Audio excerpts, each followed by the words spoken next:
கர்த்தருக்கே ஸ்தோத்திரம் உண்டாவதாக. May all praise be to God's holy name today. 2024 August மாதம் 25ஆம் தேதி ஞாயிறு நாளா இருக்கிறது. Today is a good Sunday morning, the year 2020, for the month of August 25th. நாங்கள் ஜெபம் செய்வோம். Let us pray now. இயேசுவின் நாமத்தினால் உம்முடைய வார்த்தைக்கு அமைய எங்கள் கவனத்தை செலுத்தி வாழ கிருபை செய்வீராக. In the name of Lord Jesus Christ, help us, give us grace that we can live according to your word of God and concentrate on it. Amen. Amen. என்னுடைய பிரசங்க தலைப்பானது, The topic of my message today is வேறு புறம் கவனம் செலுத்தாமல், not focusing on other matters. லூக்கா 5:12 16 வரை. The book of Luke chapter 5 verse 12 to 16. பின்பு அவர் ஒரு பட்டணத்தில் இருக்கையில் குஷ்டரோகம் நிறைந்த ஒரு மனுஷன் இயேசுவை கண்டு முகங்குப்புற விழுந்து, ஆண்டவரே, உமக்கு சித்தமானால் என்னை சுத்தமாக்க உம்மால் ஆகும் என்று அவரை வேண்டிக் கொண்டான். While Jesus was in one of the towns, a man along who was covered with leprosy, when he saw Jesus, he fell with his face to the ground and begged him, Lord, if you are willing, you can make me clean. அவர் தமது கையை நீட்டி அவனை தொட்டு, எனக்கு சித்தம் உண்டு, சுத்தமாக என்றார். உடனே குஷ்டரோகம் அவனை விட்டு நீங்கிற்று. Jesus reached out his hand and touched the man. I am willing, he said, be clean, and immediately the leprosy left him.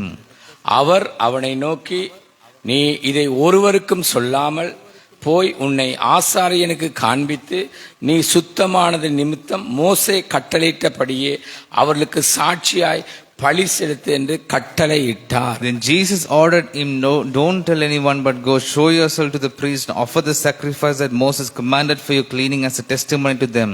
அப்படி இருந்தும் அவருடைய கீர்த்தி அதிகமாய் பரம்பிற்று.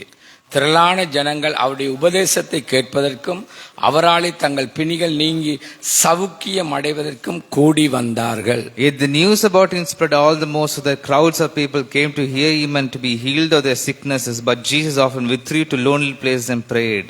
அவரோ வனாந்திரத்தில் தனித்து போய் ஜெபம் பண்ணி கொண்டிருந்தார். Jesus often withdrew to lonely places and prayed. ஆண்டவருக்கே ஸ்தோத்திரம். May all glory be to God's holy name today. இந்த நாட்கள், In these days, பதவி ஆசை, பண ஆசை, பெருமை பிடித்தவர்கள் பெருகிவிட்டனர். the people who desire high positions, money, and those who are proud have multiplied. கவனியுங்கள், வேறு புறம் கவனத்தை செலுத்தி விட்டனர். Listen, these people have surrendered their hearts to other matters. தேவனிடத்தில் தம் இருதயத்தை ஊற்றினவர்கள் குறைந்து விட்டனர். The people who have surrendered their hearts to God have become a very small number. திரும்பவும் சொல்லுகிறேன், வேறு புறம் கவனத்தை செலுத்தி விட்டனர். They are starting to focus on other matters. சுய மகிமையை நாடி வாழ்ந்து வருகிறார்கள். These people are after self glory. முதலாவது குறிப்பு, As my first point, வேறு புறம் கவனம் செலுத்தாமல், not focusing on other matters. இயேசு அதிகாலை இருட்டோடு எழுந்து தனிமையாய் ஜெபித்தார். Jesus was a person who went alone early in the morning to pray. வனாந்திரத்தில் தனித்து போய் ஜெபித்தார்.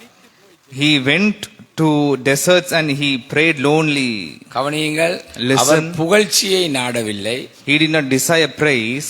தேவ வல்லமையை தேவ மகிமைக்கென்றே பயன்படுத்தி, He used the divine power only for the sake of God's glory. இயேசு கிறிஸ்து தேவ வல்லமையை தம் முன்னேற்றத்துக்காக பயன்படுத்தவில்லை. Jesus did not use the divine power for his own development, தம் ஊழியத்திலே பயன்படுத்தினார். but for the development of his own ministry. எங்களுடைய வாழ்க்கை எப்படி இருக்கிறது? How is our life? எங்களுடைய வாழ்க்கையும் பண ஆசைக்கும் பதவி ஆசைக்கும் பெருமைக்காக நாங்கள் வேறு புறம் திரும்பி விட்டோமா? Are we focusing on other matters such as high positions, money, and those who are proud? And are we proud? நம்மையே ஆராய்ந்து பார்ப்போம். Let us meditate ourselves. இரண்டாவது குறிப்பு, As my second point, அவர் களைத்து போனார், ஆனாலும் ஜெபித்தார். Jesus became tired, but he found time to pray. நன்றாய் கவனிங்கள். Listen, இயேசுடைய வாழ்க்கை நமக்கு பாடமாய் இருக்கிறது. the life of Jesus is an example for us. ஓய்வு எடுக்க வேண்டும் என்ற நாட்டத்தை விட, More than his inclination for taking rest, பிதாவோடு இருக்க வேண்டும் என்ற நாட்டமே பெருகியது. he had the inclination for being with his father. தேவ சமூகத்தில் ஜெபிக்கவே விரும்பினார். He always desired to pray in the presence of God. இன்னும் கவனியுங்கள், Listen to this carefully. தேவனை நேசிப்பவர்களுக்கு ஒரு கட்டளையும் இருக்கிறது. A commandment to all those who love God. ஏசாயா 62 6வது வார்த்தை 7வது வார்த்தை. The book of Isaiah chapter 62 verse 6 to 7. எருசலேமே, உன் மதில்கள் மேல் பகல் முழுவதும் முழுவதும் ஒரு காலம் மௌனமாயிராத ஜாமக்காரரை கட்டளை இடுகிறேன். I have posted watchmen on your wall, Jerusalem. They will never be silent day or night. கர்த்தரை பிரஸ்தாபம் பண்ணுகிறவர்களே, நீங்கள் அமெரிக்கையாய் இருக்கலாகாது. You who call on the Lord, give yourselves no rest. அவர் எருசலேமை ஸ்திரப்படுத்தி பூமியிலே அதை புகழ்ச்சியாக்கும் வரைக்கும் அவரை அமர்ந்திருக்க விடாதிருங்க. And give him no rest till he establishes Jerusalem and makes her the praise of the earth. ஓய்வுக்கு விட தேவனோடு தேவனுடைய காரியம் செய்வதுதான் மகிமை. It is glory that we do his work in his presence. பாருங்கள், அன்னாள் இரா பகலும் ஜெபித்து ஆராதித்தார். Hannah prayed day, night and day and worshiped God. நீயும் ஆண்டவரை அமெரிக்கையாயிருக்க விடாதே. You also give no rest until he establishes something for you. நீயும் அமைதியாயிருந்து விடாதே. You also should not be silent. கேளுங்கள், Listen.